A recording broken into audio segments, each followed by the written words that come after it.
Hello दोस्तों, आप देख रहे हैं जीबी फार्माटेक। जैसा कि आप लोग जानते हैं कि इस समय हम लोग प्रीवियस ईयर पेपर सॉल्व कर रहे हैं। आज की वीडियो हम लोग सॉल्व करेंगे फार्मास्यूटिक्स फर्स्ट 2021-22 में पूछे गए 10 नंबर के क्वेश्चंस। पिछली वीडियो में हम लोग 2021-22 के 10 नंबर का पहला क्वेश्चन हम लोग सॉल्व कर चुके हैं, वहाँ से आप देख लीजिए। सिंगल क्वेश्चन का एक वीडियो अपलोड कर चुके हैं, ठीक है। आज की वीडियो हम लोग 2 बचे हुए क्वेश्चन को सॉल्व करेंगे, जल्दी जल्दी खत्म करते हैं। देखिए सेकंड क्वेश्चन क्या है, illustrate the method of preparation of the emulsions their stability problem. उसकी स्टेबिलिटी में प्रॉब्लम कौन कौन से हैं and the method to overcome this problem. अगर प्रॉब्लम हो रहा है तो उसको कैसे ठीक किया जा सकता है, उसके बारे में हम लोग पढ़ेंगे, ठीक है। देखिए पहले देख लेते हैं इमल्शन होता क्या है, ठीक है। अगर कोई भी क्वेश्चन आपको 10 नंबर में पूछता है तो 10 नंबर में पूछता है तो उसको सबसे पहले उसको डिफाइन करें कि होता क्या है वो, ठीक है। तो इमल्शन क्या होता है आप लोग जानते हैं कि ये बाईफेजिक प्रिपरेशन होता है, ठीक है। लिक्विड बाईफेजिक लिक्विड प्रिपरेशन होता है, ठीक है। It's a thermodynamically unstable disperse system. Unstable disperse system होता है जिसमें कि 2 इमिसिबल लिक्विड फेज होते हैं, जैसे आप जानते हैं लिक्विड फेज या फिर वाटर फेज, ठीक है। एक फेज जो होता है दूसरे फेज में डिस्पर्स होता है, ठीक है। एग्जांपल देख लेते हैं, ऑयल इन वाटर फेज या फिर वाटर इन ऑयल फेज, ठीक है। देखिए अगर ऑयल इन वाटर फेज लिखा है कहीं इमल्सन, ठीक है। अगर oil in water phase emulsion लिखा है तो वहाँ जो ऊपर वाला होता है उसे कहते हैं डिस्पर्स्ड फेज, और नीचे वाला जो लिखा होता है वाटर या फिर कंटिन्यूस फेज होता है। मतलब कि जो नीचे वाला फेज होता है मतलब कंटिन्यूस फेज मतलब होता है इस वाले फेज में ऊपर वाला फेज ऑयल फेज डिस्पर्स रहता है, ठीक है। इसी तरह से सेकंड है water in oil phase emulsion, मतलब कि ऑयल फेज में हमारा वाटर फेज डिस्पर्स हुआ है, ठीक है। मतलब कि इसमें जो ऑयल इन वाटर फेज है इसमें वाटर की क्वांटिटी ज़्यादा है और वाटर इन ऑयल में ऑयल की क्वांटिटी ज़्यादा है। ऑयल में वाटर डिस्पर्स है, ठीक है।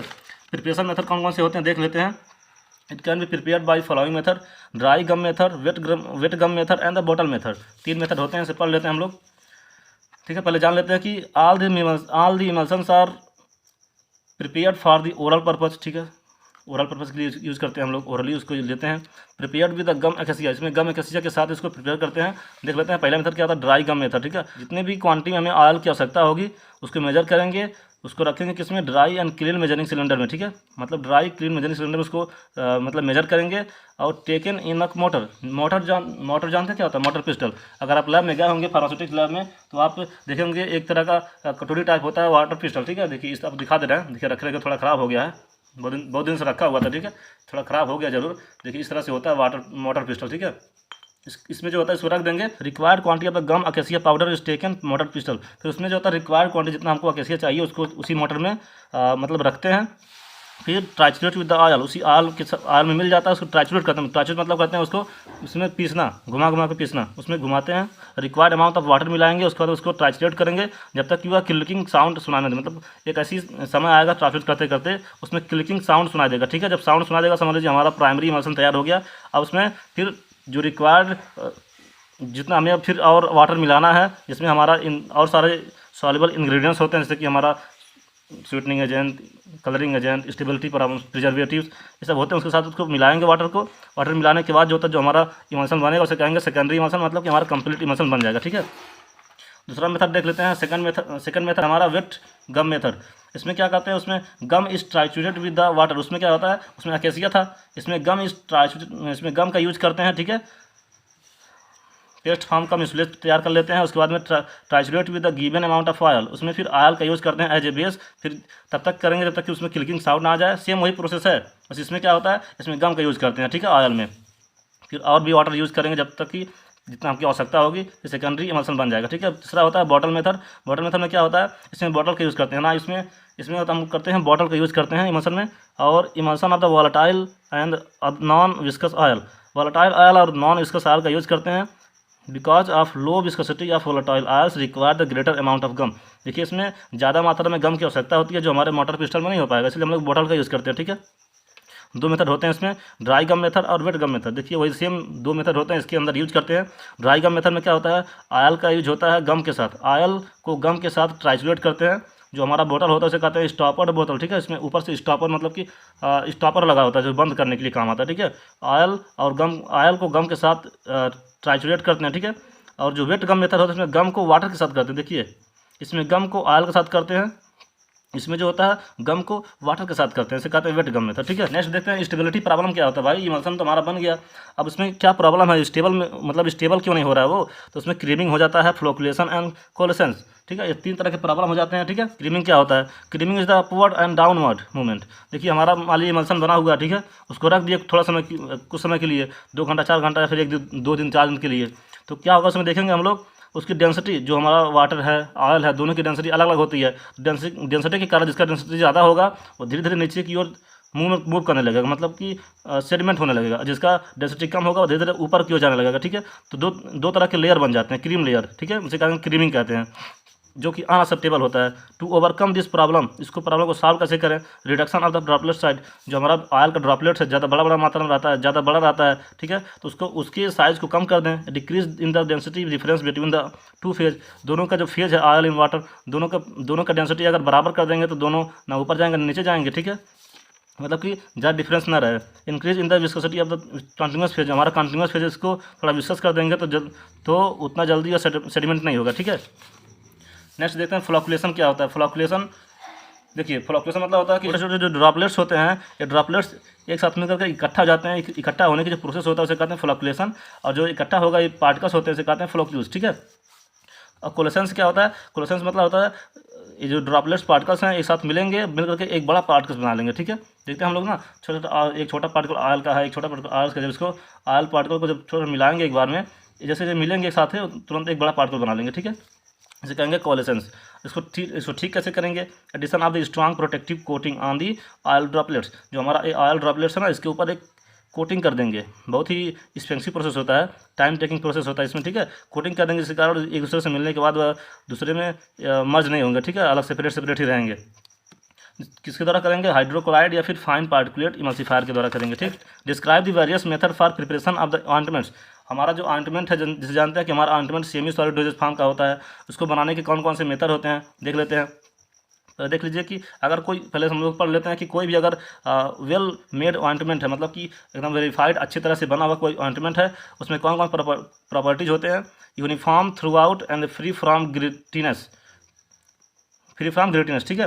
मतलब कि अगर हमारा कोई ऑइंटमेंट बना हुआ है, ठीक है, कोई मान लीजिए हमारा इसमें ऑइंटमेंट है, ठीक है, बना हुआ है, इसमें यूनिफॉर्म मतलब होता है बराबर रूप से, मतलब चारों तरफ उसका मेडिकामेंट जो हमारा दवा ड्रग होगा चारों तरफ से बराबर मात्रा में डिस्ट्रीब्यूट होगा, ठीक है। अगर हम यहाँ से थोड़ा सा पार्ट निकालते हैं, ठीक है, तो इसमें अगर हमारा 10 या मिलीग्राम हमारा ड्रग है, तो अगर इतना ही पार्ट अगर हम यहाँ से चेक करते हैं तो यहाँ भी हमारा 10 मिलीग्राम ड्रग होना चाहिए, इसी कहते हैं uniform through out. Free from grittiness, इसमें जो अनसॉल्वेबल या फिर डिवाइडेड पार्टिकल होते हैं वह बराबर मात्रा में बराबर रूप से इसमें डिस्ट्रीब्यूट होते हैं, ठीक है।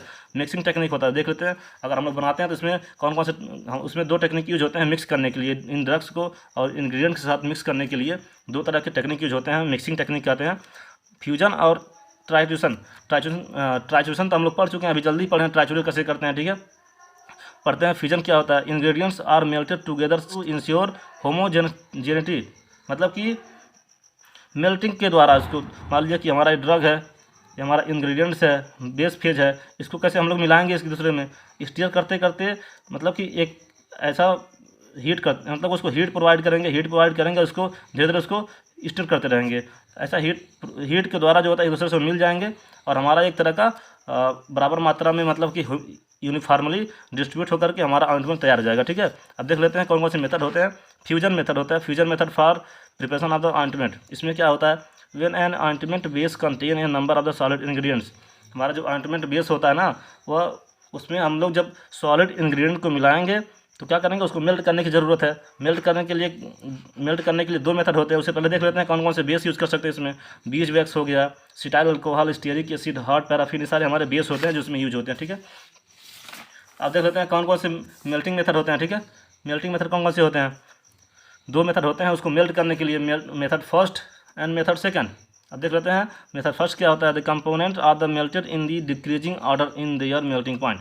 अब देख लीजिए बहुत ही इंपॉर्टेंट है, मान लीजिए हमारे पास बहुत सारे इंग्रेडिएंट्स हैं, सबकी मेल्टिंग पॉइंट अलग अलग है, किसी की मेल्टिंग पॉइंट 100 है, किसी की 50 है, किसी का 70, 60, 40 जैसा भी है, ठीक है। तो हम लोग कैसे उसको हीटिंग के द्वारा मिक्स करेंगे, सबसे पहले जो हाईएस्ट मेल्टिंग पॉइंट वाला कंपोनेंट है उसको हाई फ्लेम पे हाई हीट प्रोवाइड कराएंगे, उसको हीट कर लेंगे, ठीक है। हीट करने के बाद मान लीजिए हमारा ये हम लोग इसमें हीट कर रहे हैं, ठीक है, हीट कर रहे हैं, इसमें हम लोग टेम्परेचर इसे प्रोवाइड कर दे रहे हैं। हम जान रहे हैं कि हमारा ए सब्सटेंस है, इसका मेल्टिंग पॉइंट 100 है, तो इसको 100 टेम्परेचर तक इसको हीट प्रोवाइड करेंगे। डालने के बाद जब ये मेल्ट हो जाएगा, मेल्ट होने के बाद इसका टेम्परेचर को कम करेंगे, हमारा बी अगर मान लीजिए 70 डिग्री सेंटीग्रेड है उसका, तो फिर 70 डिग्री सेंटीग्रेड पर इसको हीट करेंगे, फिर इसको मेल्ट करेंगे। इसी तरह से हम लोग डिक्रीजिंग मतलब कि सबसे ज़्यादा मेल्टिंग पॉइंट से लेकर सबसे कम मेल्टिंग पॉइंट तक उसको डिक्रीज करेंगे, ठीक है, मेल्ट करेंगे। इसका फ़ायदा क्या है? This will avoid other heating over heating, this will avoid over heating of the substance having the low melting point. जिसके पास मेल्टिंग पॉइंट लो है, अगर उसको डाल करके हम लोग हाई मेल्टिंग पॉइंट को अगर मेल्ट कर रहे हैं तो वो तो इसकी मेल्टिंग पॉइंट मेल्ट होने के बाद भी ये टेम्परेचर में रहेगा, तो इसकी प्रॉपर्टी चेंज हो जाएगी। प्रॉपर्टी चेंज हो जाएगी तो स्टेबिलिटी प्रॉब्लम होने लगेगी, ठीक है। मेथड सेकंड क्या होता है? All components are taken in the sub divided state and melted together. Sub divide मतलब कि छोटे छोटे डिवीजन के पार्ट में उसको ऐड करेंगे सभी को, और उसको अच्छे से मेल्ट करके टुगेदर मतलब मिला देंगे, ठीक है। एग्जांपल देखिए, एग्जांपल लिखिएगा ज़रूर। देखिए आप जो भी अपने कॉरस्पॉन्डिंग टीचर से, कॉरस्पॉन्डिंग कॉलेज में जो भी आप कुछ नोट्स बनाए हैं, अपना जो भी कुछ नोट्स पढ़े हैं, एग्जांपल पढ़े हैं, या फिर अगर आपको लगता है कि आपका नोट्स इससे अच्छा है, या फिर इसमें से कुछ ही पॉइंट जो हमारे नोट्स में नहीं है तो उसको ऐड कर सकते हैं, या फिर एग्जांपल कुछ और पढ़े हैं, तो एग्जाम के समय ज़्यादा हेरी फेरी मत करिएगा। जो आपको एग्जैक्ट याद हो, जो आपको समझ में आ रहा हो, उसी को आपको पैटर्न को पढ़ना है, ठीक है। अगर इसमें से कुछ ज़्यादा आपको समझ में नहीं आ रहा है तो उस टॉपिक को छोड़ करके जो समझ में आ रहा है उसी को पढ़ करके आगे बढ़ेंगे, ठीक है। ये ट्रिक होता है एग्जाम के समय पढ़ने का, ठीक है। सिंपल ऑइंटमेंट बीपी कंटेंट्स मतलब ब्रिटिश फार्माकोपिया कंटेंट्स क्या होता है? वुल फैट होता है 50 ग्राम, हॉट पैराफिन 50 ग्राम 50 ग्राम, हाँ, सिटोस्टेरिल अल्कोहल 50 ग्राम, वाइट सॉफ्ट पैराफिन 850 ग्राम होता है। इसमें जो एब्जॉर्प्शन ऑइंटमेंट बेस का यूज करते हैं। ट्राइचुरेशन मेथड क्या होता है? इसमें दूसरा होता है trituration method, applicable in the base और liquid present in the small amount. जब बहुत ही कम अमाउंट में हमारा बेस या फिर लिक्विड प्रेजेंट होता है तो हम लोग ट्राइचुरेशन मेथड का यूज़ करते हैं, जैसे कि हम लोग अभी इमल्सन में देखे हैं, ठीक है। इसमें क्या होता है? Finally solid particles are the pass through a sieve number 250, 180 या 125। मतलब कि जितना ज़्यादा सीव नंबर रहेगा उतना ही महीन पाउडर होगा। मान लीजिए कि जो हम लोग आटा चालने के लिए जो हम यूज़ करते हैं, जैसे देखिए उसमें सीव बहुत सारे नंबर के होते हैं, ठीक है, ऐसे कुछ ऐसे ही होते हैं ना। तो हम लोग इसमें 1 सेंटीमीटर स्क्वायर में देखते हैं कितना सीव है, मतलब कि कितना इसमें छेद है, उसे कहते हैं सीव, ठीक है। अगर 250 सीव है मतलब ज़्यादा छेद है, मतलब ज़्यादा छोटे छोटे छेद होंगे, मतलब इससे बहुत ही छोटे छोटे, बहुत ही फाइन, बहुत ही महीन पाउडर इससे पास होंगे, ठीक है। और कुछ 180 होता है, थोड़ा उससे बड़े पाउडर पास होंगे, इसमें 180 होंगे, 125 होगा, मतलब इतने में 125 ही सीव्स होंगे। तो उससे जो पाउडर पास होते हैं उतने हिसाब से महीन या फिर फाइन होते हैं, ठीक है। तो उसको इन सारे सीव से होकर गुजारेंगे पाउडर को। उस पाउडर को फिर ऑइंटमेंट शेल में रखेंगे, फिर स्मॉल अमाउंट में उसमें बेस मिलाएंगे, ट्राइचुरेट करेंगे। जो उसमें स्पैचुला यूज़ करते हैं, स्पैचुला मतलब होता है जो हम लोग स्पून यूज़ करते हैं, उसी तरह से होता है पाउडर को उठा करके रखने के लिए, ठीक है। वो थोड़ा लॉन्ग होता है और ब्रॉड ब्लेड यूज होता है, ठीक है। डिपेंड करता है इंडस्ट्रियल यूज पे, इंडस्ट्रियल लेवल पे है कि लेबोरेटरी लेवल पे है। अगर लेबोरेटरी लेवल पे होगा तो छोटा साइज होगा, अगर इंडस्ट्रियल लेवल पे होगा तो बड़ा साइज होगा, ठीक है। ट्राइचुरेटेड until the medicament is mixed with the base. तब तक उसको ट्राइचुरेट करेंगे जब तक कि वो अच्छे तरह से मिक्स ना हो जाए।